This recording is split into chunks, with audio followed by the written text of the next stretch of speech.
Okay, આજે જે પણ મેમ આપણને જોવા આવ્યા હશે ને, આઈ થિંક મોસ્ટ ઓફલી ગર્લ્સ આવ્યા હશે, રાઈટ? અને જેને ડાન્સ કરવો હશે એવા આવ્યા હશે અને તમને એઝ અ ઇન્સ્પિરેશન જોતા હશે. તો એમને એ કહો કે જ્યારે તમે સ્ટેજ પર ગયા હતા, કવિરાજની જ આપણે વાત કન્ટિન્યુ કરીએ છીએ, કે જ્યારે સ્ટેજ પર ગયા હતા ત્યારે કઈ ફિયર હતો અને કઈ રીતે ઓવરકમ કરવો આપણે while we are performing? Stage ઉપર જતા સ્ટેજ ફિયર મને હંમેશા થયો, નોટ ઓનલી સ્ટેજ. ક્યારેક આમ 100 લોકોનો ક્લાસ લેવાનો હોય ને મારે, તોય મને બટરફ્લાઈઝ કરોડોની સંખ્યામાં પેટમાં હોય. અને મને કીધું છે કોઈકે કે જ્યાં સુધી એ ફિલિંગ જીવંત છે ને ત્યાં સુધી તમે પરફોર્મ બહુ સરસ કરશો. કેમ કે જ્યારે એ એક્સાઇટમેન્ટ અને નર્વસનેસ મરી પરવા ને એ વખતે મગજમાં થઈ જશે, એવું નથી થતું હતું. એ જ્યાં સુધી રહે ને ત્યાં સુધી તમે એટલા અટેન્ટિવ હો એ મોમેન્ટ માટે, એ ક્લાસ માટે, એ પરફોર્મન્સ માટે, કે તમે તમારું 200% આપવા તૈયાર છો.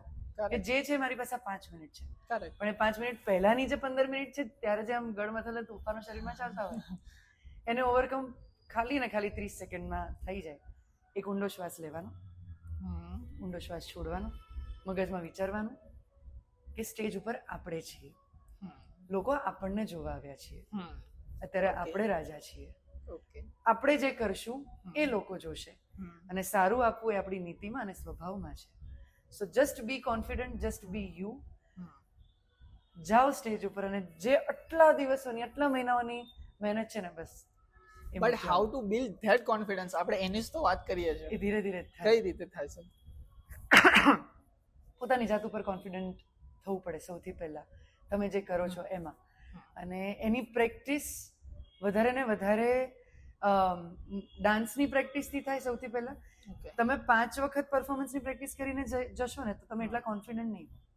50 થી 100 વખત કર્યું હશે ને તો હા ખબર હશે કે મારે અહીંયાથી અહીંયા જવાનું છે, આમ કરવાનું છે, તેમ કરવાનું છે, તમે કોન્ફિડન્ટ છો. તો સૌથી પહેલા તો તમારા ડાન્સ ઉપર કોન્ફિડન્સ લઈ લો. એ થઈ જશે એટલે એક પાસું તો પૂરું. પછી રહ્યું પબ્લિકને ફેસ કરવાનું પાછું. તો એની માટે આ વિચારસરણી, સતત પોઝિટિવ માઇન્ડસેટ રાખવો પડે અંદર. એ અહીંયાની વાત છે, બીજું કંઈ જ નથી હોતું. એવરીથિંગ મગજથી સ્ટ્રોંગ થવું એ તમારી ઉપર છે. તમે જો ગભરાયા કરો કે આવું થશે તો, આવું થશે તો, તમે જો નેગેટિવ વિચારશો તો તમારી જોડે નેગેટિવ થશે. તમે જો પોઝિટિવ વિચારશો કે હા થઈ જશે, તો યુનિવર્સ પણ સાંભળે છે.